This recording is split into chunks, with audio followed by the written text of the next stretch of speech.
Start clean with Clorox, because Clorox delivers a powerful clean every time. Because messes happen. Because... Hey, listen. Remember how you told me to toss those takeout containers before we left for vacation? And you were like, I'm serious. If that leaks over the counter, it'll be a slimy abomination by the time I get back. And I was like, yeah, of course. Don't worry about it. I won't forget. Well... Ooh, yeah, that happens. So start clean with Clorox. Use Clorox products as directed. Rinse after use if in contact with food surface. Hey, it's Mark Goodman. And I'm Alan Light. On today's podcast, Record Store Day founder Carrie Colleton is joining us to discuss the April 20th RSD special releases. Plus, we'll talk live with our audience, the Sound Up Pod Squad, and find out who still listens to vinyl. And some updates from the Beatles universe. Oh, good. Sound Up with Mark Goodman and Alan Light, the only music podcast that matters. Get it on Pandora, Spotify, Apple Podcasts, or wherever you get your podcasts. Yeah, well, what's up? It's your boy Joel Ortiz, and I want everybody to make sure that they subscribe and download the podcast, Library Rap, the hip-hop interviews with Tim Einenkel. Yo, Tim, I hope all is well. You my guy. I know these interviews are not interviews, they're actually conversations, and I appreciate them all. Yawa. Hey, what's up, everybody? This is Ice-T. I want you to do something for me. Make sure you download and subscribe Library Rap, the hip-hop interviews with Tim Einenkel. It is fucking official. All right? Stop playing. Download and subscribe. Library Rap, the hip-hop interviews with Tim Einenkel. It's cold. Yes, sir. Yes, sir. It's your boy Farrell Monch in the building. I need y'all to make sure you subscribe and download to the podcast Library Rap. Hip-hop interviews with your boy Tim Einenkel. You already know. Because of sanctions, they are banned from international bank transfers. They stealth-bombed Wakanda after they killed Black Panther. The ancestors were angered. When I heard about it, I was in transit in a foreign land. The news feed was in a... Canibus, I want to turn to your music. Yeah, let's do that. When you first dropped with like mixtapes, DJ Clue and all that, we all knew right off the bat that whoever you collaborated with, no matter what, you were going to be on the same level as them, no matter what you did. And you've collaborated with so many people like Redman, A+, Mr. Cheeks, Killer Priest, Razkaz, Common, Method, Farrah Monch, and so many more. What has been like the biggest lesson you've learned through these collaborations that you kind of use today in your own rhymes or in your own studio sessions? Shout out to all those artists you mentioned. I always walked away from it with that kind of like that adolescent desire to just get on the field and play with the other folks in the sport. Mm-hmm. I always wanted to, I took my bench time. I did it without complaining. You know what I mean? In the very beginning, I was on the bench for a long time. I had deals. I had offers for recording contracts when I was 14. Couldn't sign it. I was too young. And you know what I'm saying? My folks wasn't even trying to hear all that. You know what I'm saying? Because we grew up in a different type of household, and yet, I never lost that. I still have it now, but now, it's deferred to pretty much like working with the up and coming artists, that want to work with me. I take all that energy, of I'm not gonna say I was dissed by my peer group. That's not the message I want to send, but I took all of that heavyweight desire, and I just pivoted over to the up and coming artists who pretty much are going through all of the same things that I went through, and they just I kind of know what the result what result they're looking for, at least to a point. I know that okay, you want to get on the field and you want to reenact what I've done so many times. All right, let's do it. Come on, I'll be your tour guide. I'll show you. And that's what I walked away from it with. Same thing, same energy. I got that same energy now. I just pivoted. I just aim in a different direction now. Same thing. We're all family, man. Mm-hmm. We're all waving the same flag. All those artists you mentioned, those the purveyors of this art form, we're all team players. We're all waving the same flag. Yeah. Oh, when you dropped, I mean, I remember, and I don't remember how many times I rewound my tape and played it back, but I remember when you dropped 100 bars, and that was just like, as a kid, that was obviously some new level lyrical shit that no one, I think at that time, no one has ever heard before. Right. How did you one feel like you raised the bar in that sense lyrically for other artists or even up and coming? But also, how did you raise the bar? How did you raise the bar for yourself after that? Like, what did you do? How do I raise the bar? Well, I'm not so sure. At the time, I was talking about, I'm raising the bar, I'm doing all that, because that's what I thought, right? You know what I mean? That was rap was full of ego and stuff too. That's why it attracted us so much, man. Because remember, man, like a lot of us was just getting hair on our balls, our chest, voice getting deeper. Like we had hormones bouncing off the wall, man. Testosterone was crazy. We were nuts, and the ego was like WWF, man. It's like watching Hogan, you know what I mean, or the Undertaker, or Macho Man, or you know what I'm saying, or JYD, like, doing something and you just want to copy him, right? So that's really what it was. That's what it was like initially, man. It was like a lot of ego involved. But because a lot of my older stuff, man, it's a lot of ego, man. And that's why sometimes I hear it now and people are like, yo, that was my favorite. Yo, can't you just go back to doing that? They don't understand. They're not, it's kind of like, no disrespect to what stages people are at in their life. These folks to say this to me, but it's like they almost don't even understand, like, how the fuck am I going to talk like that now? Right. At 48 years old, how's that going to work out for me? You know what I'm saying? Right. Like, if I come from that angle, and it's just so, it's like, is this for real? Like, sometimes I wonder if these folks that say that, what their lives are like. And then I really feel like I feel cornered, because I'm like, wow, like, they claim they like it so much, but so what am I, just a puppet? I just go and I talk all that stuff in 2022 and then get hemmed up in some shit and just so you can have like a new version of old ego? That doesn't make any sense. And so it's hard for me to really do a deep dive on the old material because I really don't think like that anymore. You know what I mean? I can't. It's been whooped out of me to think like that anymore. I know if I was to, go on the attack that way about it, that I would only be directing people, sending people in the wrong direction. That's not what ego, it's important in rap, even now, but that it's all relative to your age group, that bracket that you're in, and what your responsibilities are. Like, it's obvious, man, that, you know what I mean? Like, suppose I want to put all this down and I want to go and I want to be out in outreach ministry. Like, suppose I wanted to do that. What would it look like me making like another 2000 BC or, like, or another 100 bars and I'm just talking all this, like, or Beast from the East, like my first 10 lines in that song or whatever. Like, what would I look like trying to do outreach ministry after recently?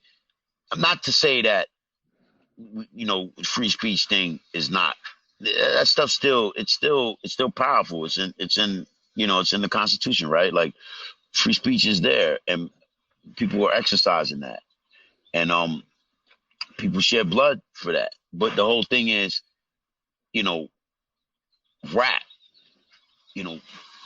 that old stuff, yeah, it's dope, but you know what I'm saying, that was then and this is now. And I would want to say that I feel like, and this is not ego involved, but I feel like for, let's say, this latest project with Pete Rock that we've released, There's snippets of things you can hear on CannyNFT.com. You can just listen to snippets. You don't have to buy anything. Ain't nobody trying to sell nothing. But if you that song Poet's Paliquin is available. You can go on YouTube and listen to it. The Poet's Paliquin. I feel like that. I love that record. I've been listening to it like for a couple of days now, like on and off. You know, when I'm not busy and I don't need my hands, I can just listen to it. Yeah. I like what that record's saying. I love that record, man. I love that record. You know, I feel like that record is better than Beast from the East. My verse on Beast from the East. That's how I feel. It's more than 50 bars. Mm-hmm. Straight through. You know what I mean? I feel like that record is you know, exponentially, you know, there's more information in it. It's more powerful to me. But that's where I'm at right now. And so that's kind of, you know, what that's what's just, I couldn't be any more honest about it, man. It's like people come at 100 bars was dope. But if 100 bars is so fucking great, where's the fucking money from it? Right. 100 bars buy a fucking a cup of gas, man. 100 bars doesn't do anything. Doesn't do anything. Nobody's acting on what I said 100 bars. You know what I mean? So it doesn't mean anything. And I don't mean to say that like I'm trying to, you know, negate your line of questioning or what you're interested in. It's just, you know, 'cause we can talk about it. Like you said, yo, I just wanted to get in there and really get off the bench and play with Redman on the record. You know what I'm saying? Cheeks and them, I knew them. I was around them all the time, man. So I wasn't getting on there to cipher with them. I was getting on there to cipher with Redman, with Reggie Noble, man. You know, yeah. I wanted, and that for me was one of the premier highlights of my music career. Like, you know, I will never ever forget the feeling. If people want to share the feeling with me, I mean, imagine I went to D&D Studios, who, you know, D&D's under different ownership right now, you know, DJ Premier, and he's done a whole lot with it. But when I went there, you know, it was Preem's favorite place to go. It was a lot of people's favorite place to go. You know, Lost Boys was there, MOP was there, like, you know, Big used to record there. Nas used to go there. Like, everybody used to go there. You know what I'm saying? Like, but D&D, you know, it was that shit, man. Like, you go up to D&D, man. Like, you got to know where you parking. You got to know what you're doing. You got to know what you're doing, man. You can't just go up to D&D and you don't know where you at and what you're doing. And so, some people did it with ease, you know what I'm saying? Like MOP did that with ease, you know what I'm saying? That was nothing, you know what I mean? But, you know, it was other people, man, like, you know, you go up there, man, they, you know, ask around about D&D if you don't know, Tim. But, yeah, right. But yeah, so D&D is on 34th Street, right? So yeah, so D&D was just, it was seedy, man. It was like, and that's where we did the Beast from the East record at. And Redman came through, man, and he did it with ease. He came through, man. You know, he laced the shit, man. He went crazy. And when I put the 50 bars on it, because I think I vocaled it before he did, Reggie didn't say no. Reggie was like, oh, yo, that's just dope. And he ran with it, you know what I mean? And I appreciate that. I appreciate a lot of other things that Redman has said, and a lot of energy like he's shown me over the years. But that feeling was a satisfying feeling to get on a record and be able to shine. You know what I'm saying? Just be able to shine, like. And then at the time, it did affect a lot of people. It affected me. It affected people. It affected rap. It affected how rap was heard. It affected the kind of things you could do with rap. And my inspiration from that came from Rakim's 100 bars. Oh, I was talking about Beast from the East, 50 bars.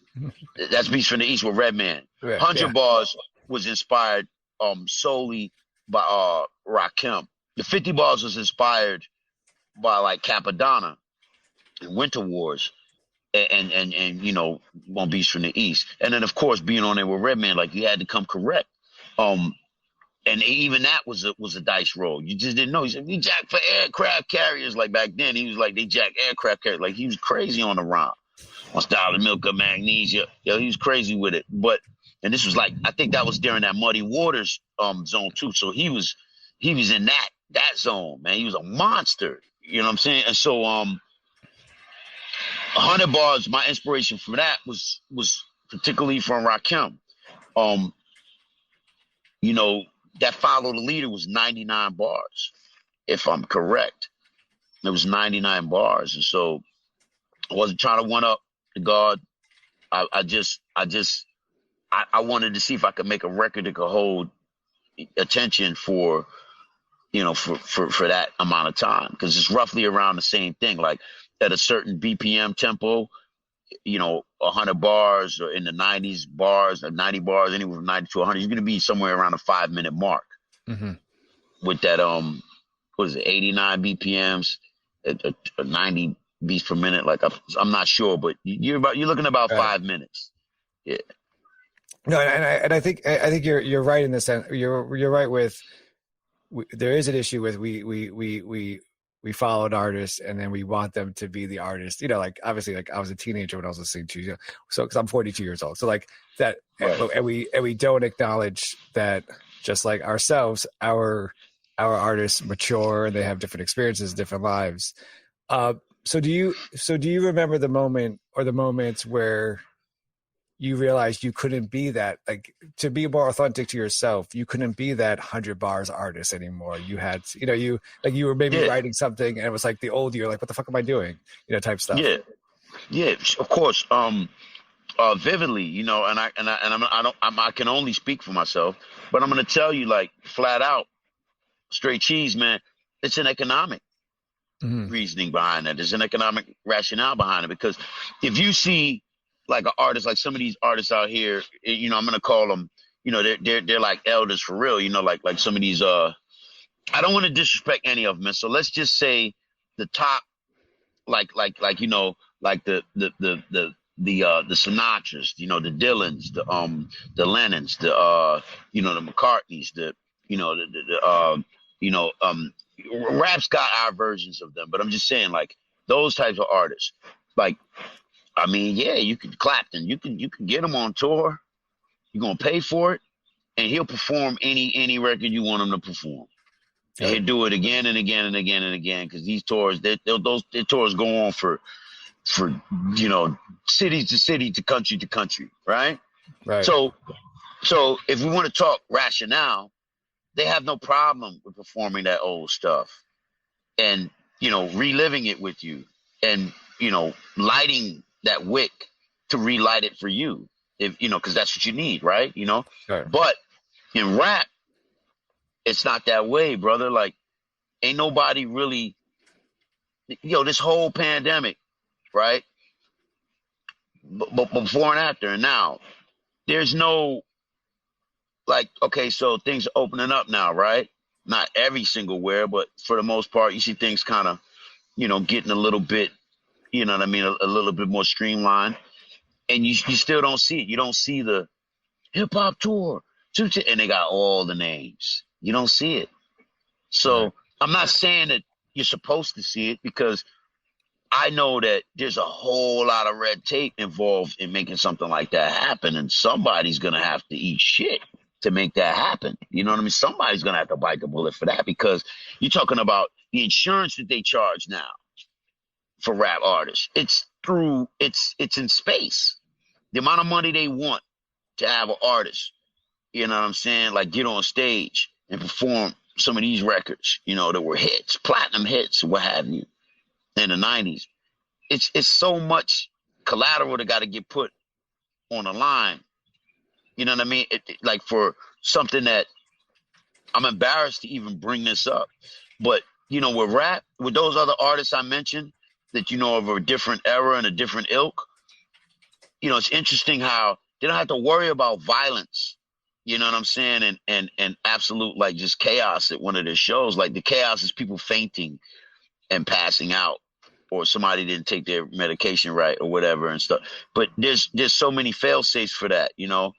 You know what I mean? Like, quick response there to take care of that.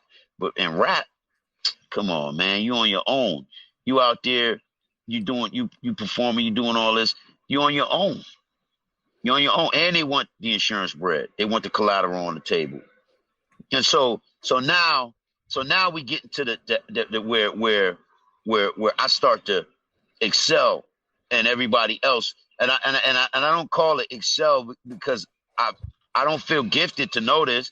This is a curse as well to even know that this is how it is. This is where I leave a lot of these other, in the dust, because they don't realize that, you got an agreement between the promoter to go do the show. They want X amount of insurance or collateral. Okay, you can provide that. There's always someone, on these teams that are able to provide that, right? Because, this is what we do. But watch this. But watch this, though. What happens when there's a third party that can just come to the club, shoot it up?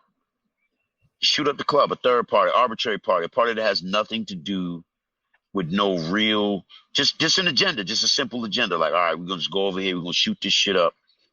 And, that's why I made the song, What's Going On, for my first album. What's going on? Like, somebody just come shoot up. And I knew that then.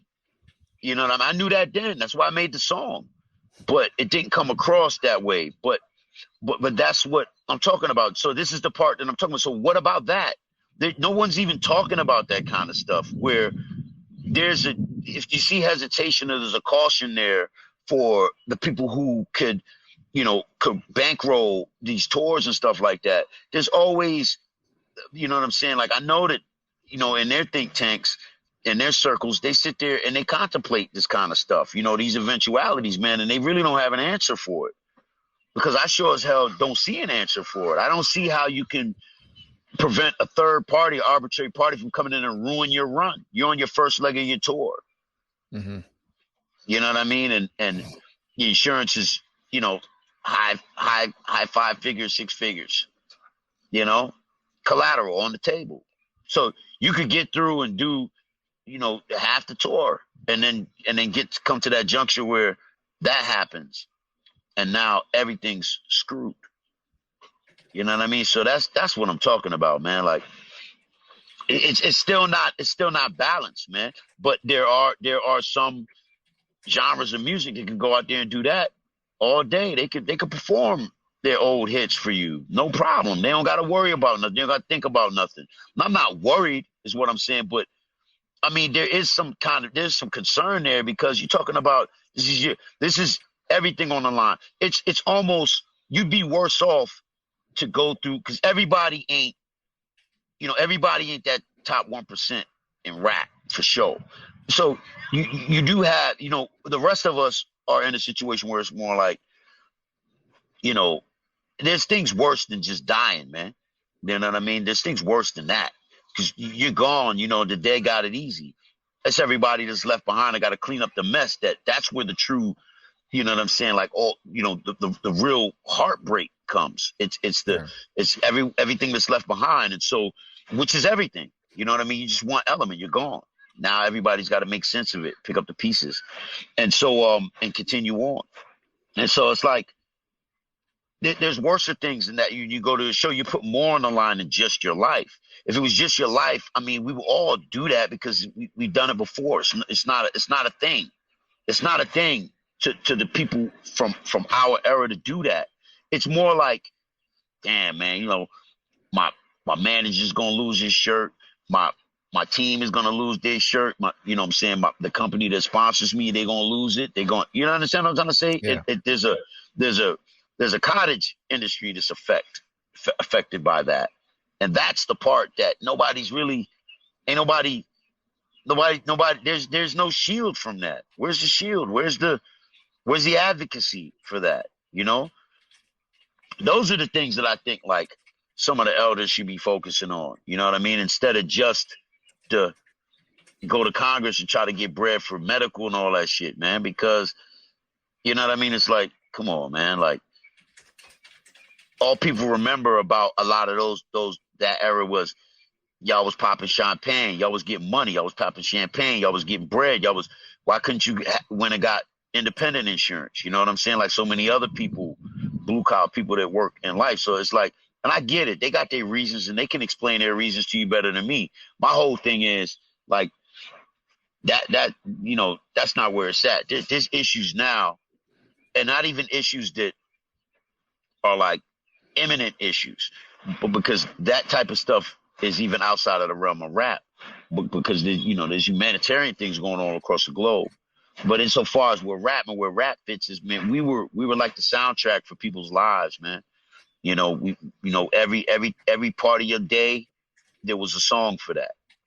And that's all I ever really wanted to do was just fit into, one of those songs or one of them schedules or, a little bit of that time. I was never trying to, but the ego and them raps from back then will make you think that I was sitting up here trying to, take it all, which is ridiculous because that's not my character, man. I shared everything. You know what I'm saying? Are you in search of deeper meaning in your life? Longing to manifest your true desires and unlock your full potential? Look no further than Portal Místico Podcast, your gateway to treasure trove of transformative tools, enlightening interviews, and enriching content. I'm your host, Elena Maggio, and it's my heartfelt desire to guide you on this extraordinary journey of self-discovery. And with every episode, I'm passionate about sharing and introducing you to new topics in self-development, metaphysics, astrology, the law of attraction, numerology, interviews that will eliminate your path and fuel your own personal growth. This podcast is your wellspring of inspiration dedicated to help you uncover your purpose with unwavering passion. Together, we'll dive deep into the fascinating topics and explore endless possibilities. Listen to Portal Místico on Pandora, Apple Podcast, or your favorite platform. Hey, it's Mark Goodman. And I'm Alan Light. On today's podcast, Record Store Day founder Carrie Colleton is joining us to discuss the April 20th RSD special releases. Plus, we'll talk live with our audience, the Sound Up Pod Squad, and find out who still listens to vinyl. And some updates from the Beatles universe. Oh, good. Sound Up with Mark Goodman and Alan Light, the only music podcast that matters. Get it on Pandora, Spotify, Apple Podcasts, or wherever you get your podcasts.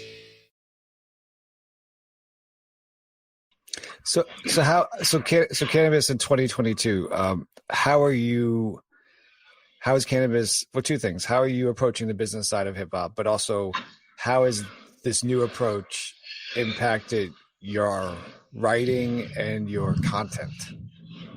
Okay.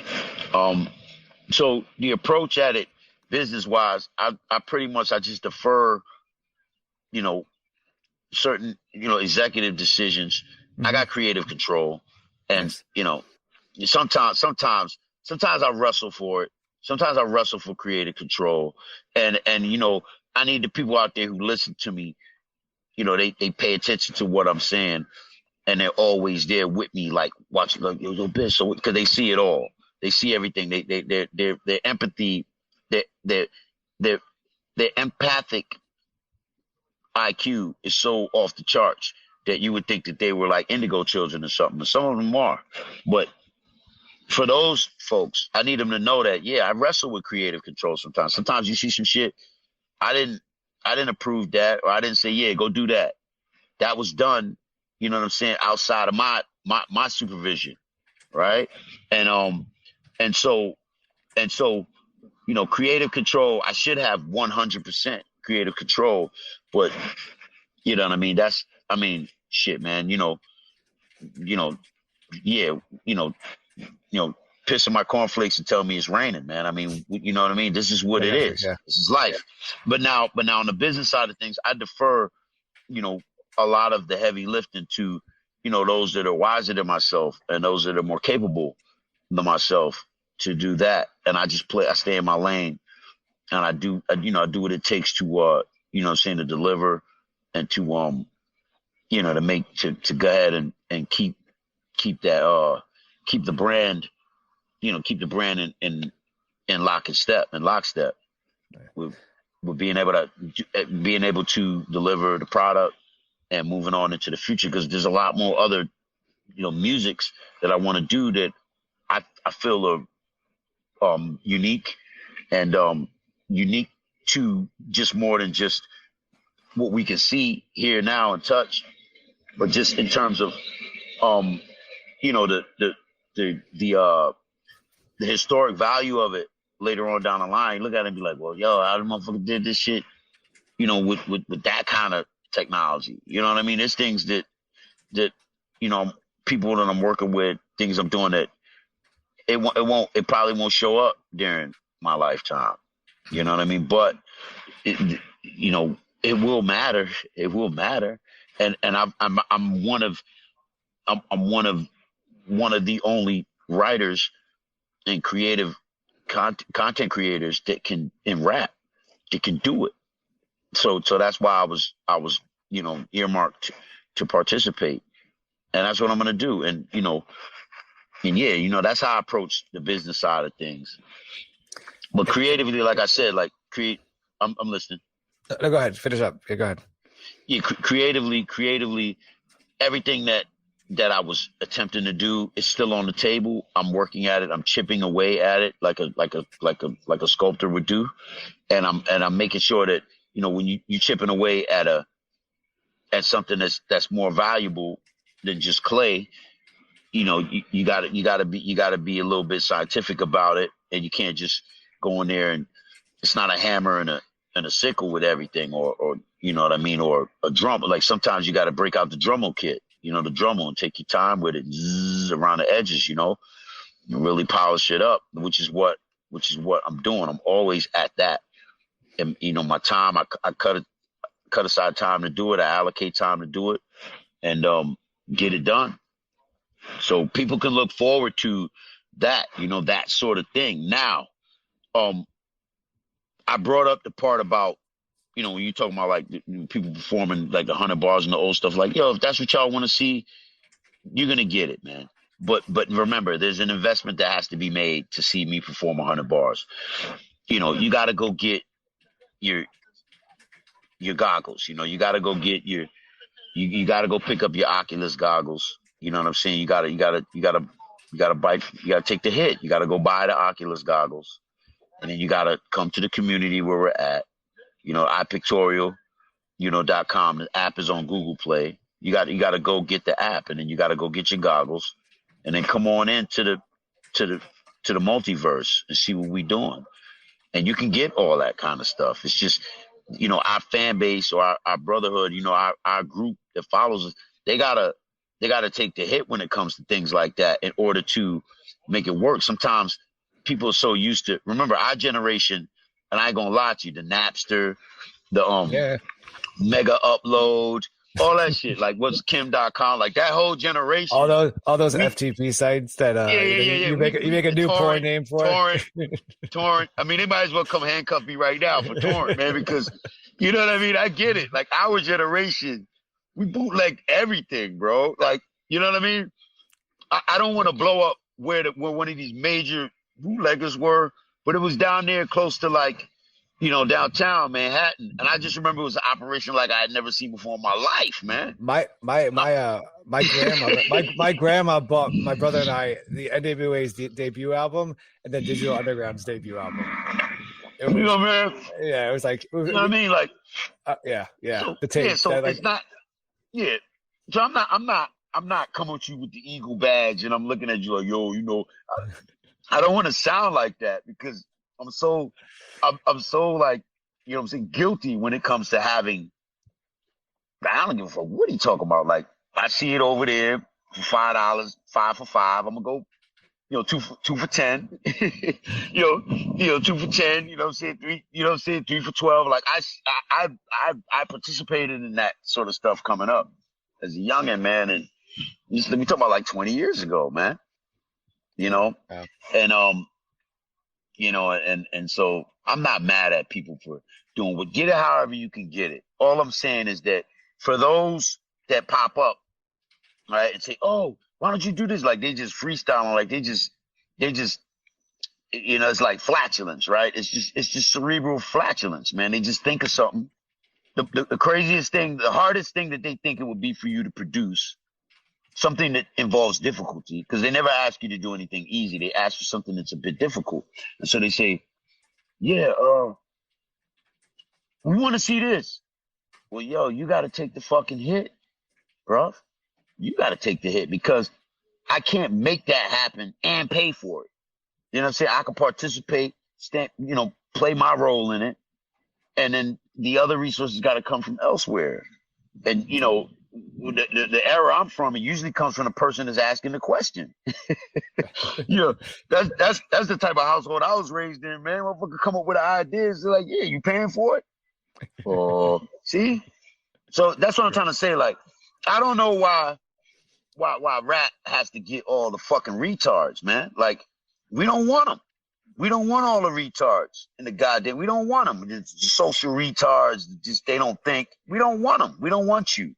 We want people who are effective and people who, have a temperature with them where it's like, yo, they think for themselves, but they also understand hierarchy, man, and they'll defer, you know what I'm saying, behind proper leadership and under fair, you know what I'm saying, leadership. Like we want those that know how to negotiate, work things out. You feel me? Like, that's what we want. Canibus, I know we've been talking for some time, but I want to ask you about. I'm not in a rush though, bro. I'm not in a rush. I really do appreciate you. Like, you sent the questions, but you sent the questions back so that I could to be transparent. I appreciate that, boss. Of course. But I want to ask you about the new the Pete Rock collaboration. It's coming out the 25th. It's the C EP.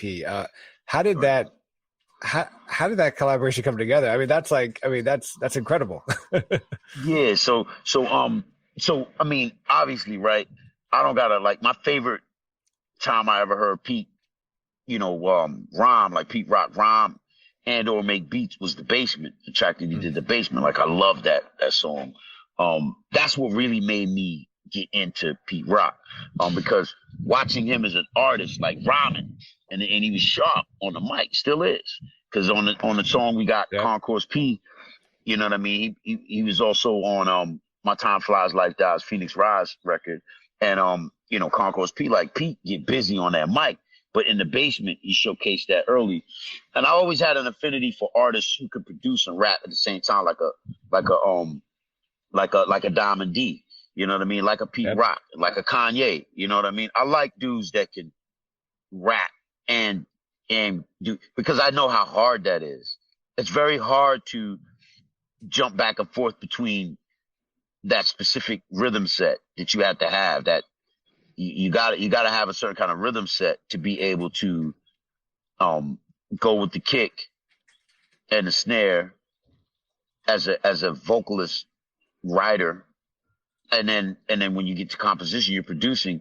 Now you're hearing all kinds of sounds. So I would kind of go crazy. That's like Cyclops without his visor on. You know what I'm saying? Like, I don't know how they do it, but it's a gift, right?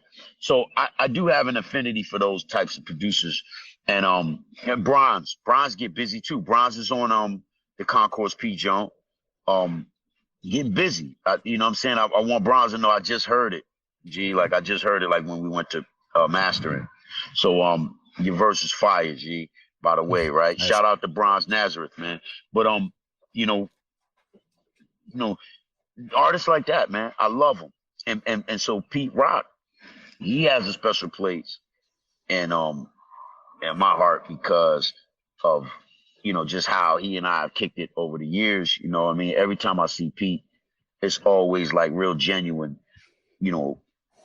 genuine, I want to call it like just platonic, platonic, like, affection, man. Like, the dude says, what's up? He'll walk across a sea of people to say what's up to me.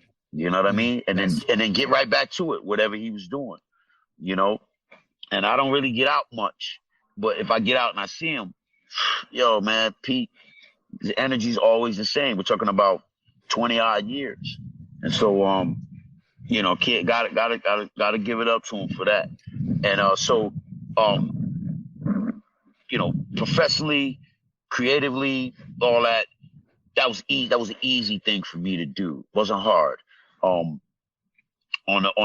on the business side of thing, like Matt M80 was definitely instrumental in that, communicating with Pete, getting everybody's schedules together, the back and forth, the phone tag. M80 was on top of that, as he always is, man. And shout to 80 for doing that. Like, he's got other projects he's doing with Pete. And as always, man, these guys behind the scenes that do the work, that do a lot of the legwork, a lot of the running, and a lot of, like, for example, how M80 was speaking to you and communicating with you. Right. Because remember, before you come into my immediate line of sight, I don't know. I could go and do the research off of what you put online and stuff and see that.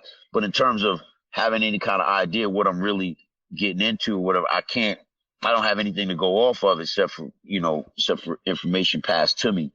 Right. So, yeah, man, those guys out there, and, I that's what I want to increase. I want to increase that in my world. Like, just having, counsel, in my advisory team, what I'm saying? I want to increase that in order to just circumvent, some of the things that kind of like go on, there's no watchman in that tower. So I want to put a watchman in every tower. You know what I mean? You come from the era, and you talked about D&D Studios. So you talked about, going into a studio and, seeing all these other artists. And obviously nowadays we don't have to do that anymore, right? You don't have to go into a studio, do it from your home. You email back and forth beats or lyrics or whatnot. For the Pete Rock collaboration, did Pete send you beats and then you wrote to him, or did you have stuff already kind of what you wanted to write and then found the perfect beat for it? How did that work? Yeah, so Pete sent tracks. Now, how exactly? Like, I would have loved to have done more. We just ran out of time, man. Mm-hmm. I would have loved to have done more. We ran out of time. Like, and we're looking to do more. You know what I'm saying? But that really all depends on other factors that are outside of my control. I mean, y'all know me, man. I get the stuff, I'm on it. I get to it. It's in an order. I got a schedule. I got a calendar. I got to follow. But I get to it. You know what I mean? But so that's something that I'm just gonna leave it up to steady hands to work that into place. Because, like I said, Poets Palaquin, that's one of the to me. You know what I'm saying? I feel like that's one of the craziest songs I've done this year. You know what I mean? Like, Kaiju was crazy. People said it. I'm not making it up. They love that record. That record ain't pop. Mm-hmm. There's nothing on that record that's, there's records on there where there's 50 bars, there's 100 bars. Like, of course it's on there.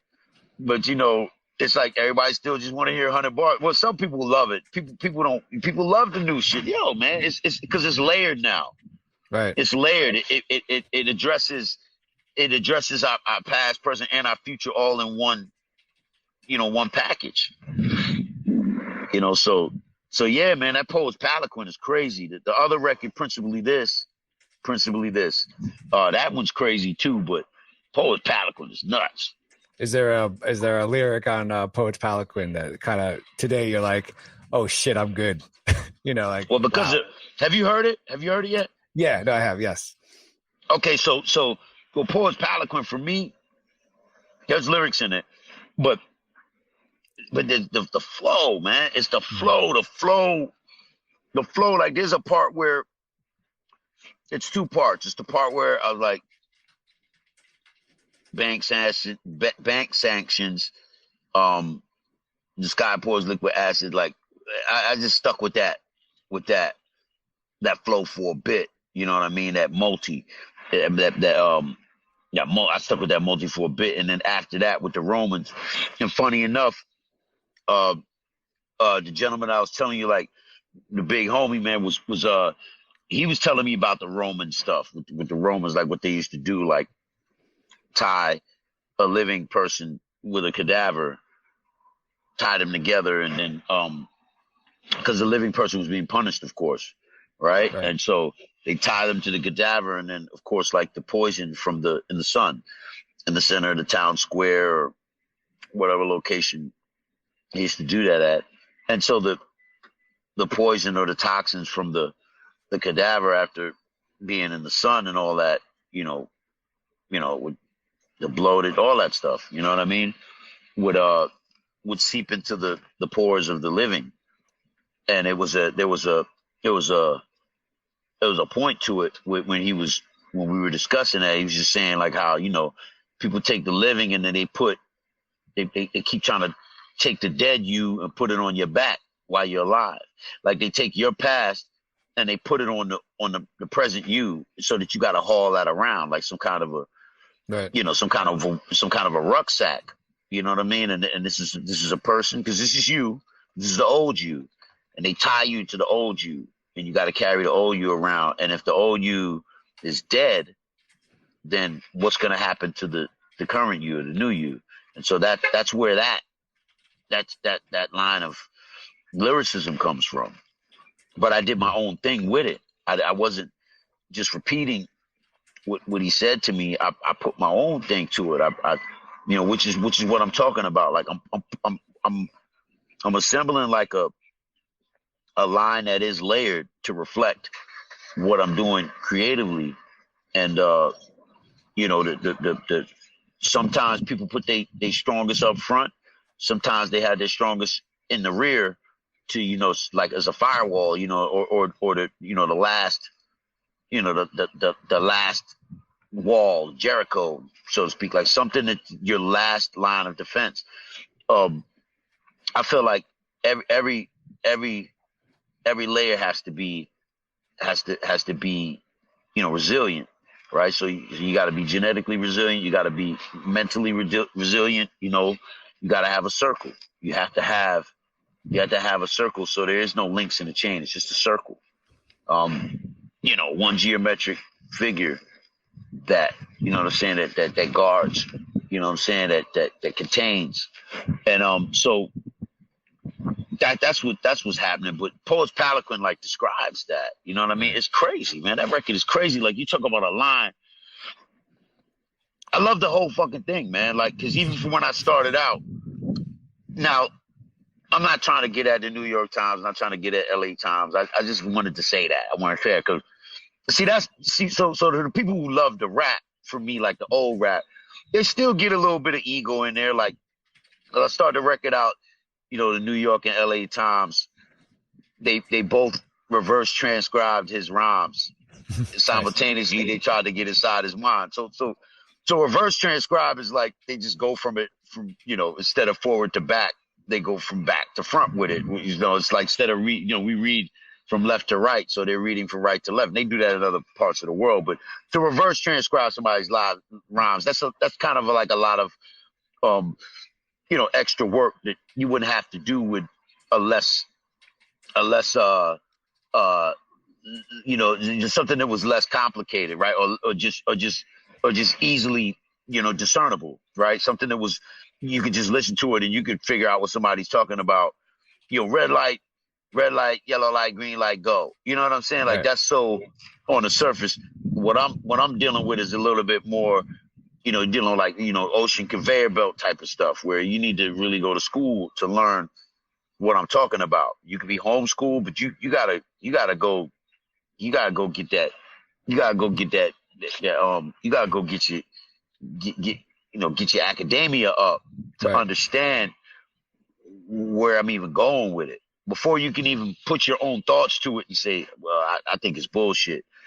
You have to at least first go and do your first round of study, right? You got to go and do you have to pre-approach the things that I'm talking about. You got to preheat that, man, in your mind. You can't just listen to what I said and say, oh, yo, that's garbage. Like, you might not even know what I'm talking. You don't even know what I'm talking about. You know what I'm saying? Like, you know what I mean? That's garbage because you don't understand it. You know what I'm saying? So it's like you call it something garbage and and you don't even understand English.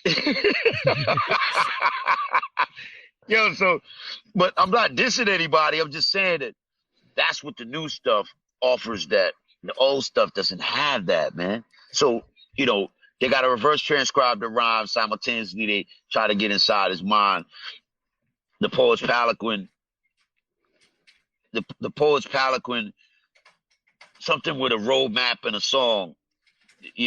Somebody's in the palanquin. The poet is in the palanquin, and with a road mapping, not a road map, but road mapping the song of a journey that's never been traveled before.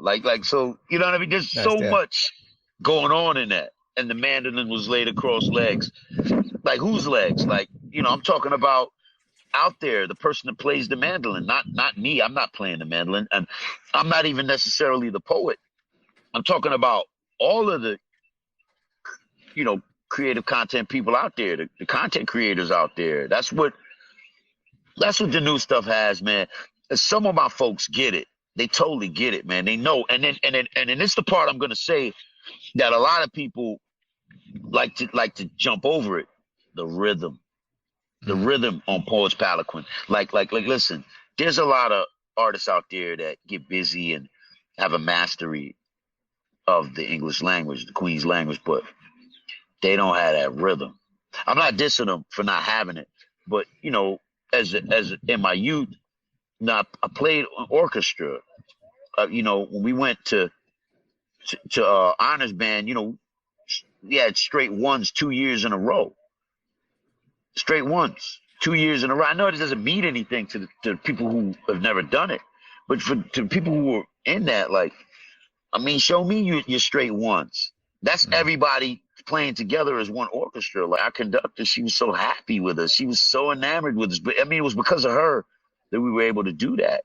But the rhythm though, she used to slap us, on the hand, or she was always about that rhythm, and she used to do it again.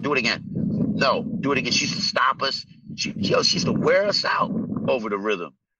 And I can't lie to you, like, my rhythm came from Miss Olivia Gutoff, Miss Gutoff was she was the wickedest, like rhythm wise, man. She used to move that conductor stick, man. She used to listen to me, man. My rhythm comes from that. You know what I'm saying? I played the bass drum marching band and all that. Bass clarinet. You know what I mean? It's woodwind section. You know what I mean? I had the bazooka basically, right? Because I didn't want the little clarinet. That was it. There's the ego again. I wanted the big one. I was, overcompensating. I'm lifting weights while I'm playing the bazooka. Yeah, I got the bazooka, right? So that's what it was about, the rhythm. So that rhythm is right there on Poet's Palanquin for everybody to just go see and listen. Who keeps a rhythm like that from beginning to end?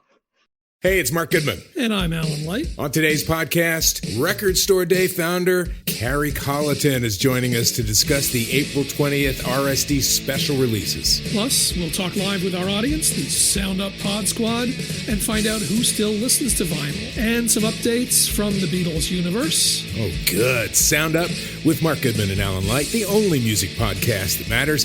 Get it on Pandora, Spotify, Apple Podcasts, or wherever you get your podcasts.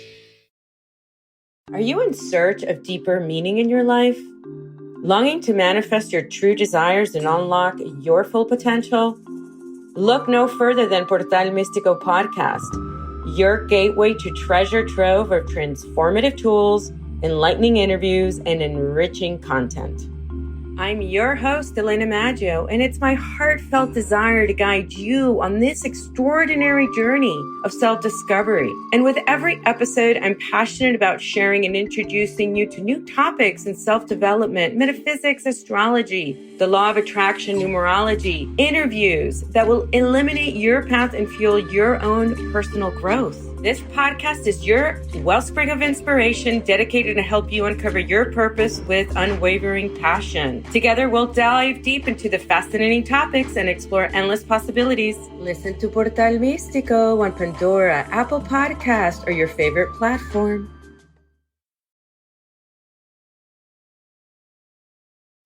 every time the snare comes around or the kick comes around or that little space in between that 4/4 time signature, who stays on beat like that? Nobody, bro. Even when I go off, I come right back.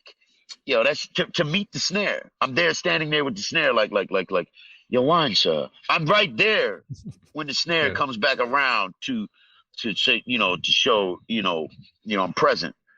Listen, man, that's the type of stuff that only artists and musicians can feel, can see, can hear. Their senses can, can discern what is the difficulty level of that. And so Poets Pelican, there's a lot to it. Why I love it. I don't love it for just some little simple ass reason. I mean, it's simple to us, but that's why these other folks, they'll listen to it. They don't even understand, man. They don't have that kind of timing, man.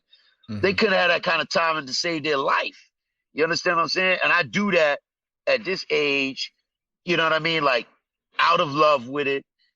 Back then, like 100 Bars days, I had that kind of timing and that kind of breath control and that kind of everything at the snap of a finger, at the drop of a dime. I could do that stuff like live up front. You know what I mean? I ain't gonna lie to you. I can't do that now like that, but you know what I mean? Like,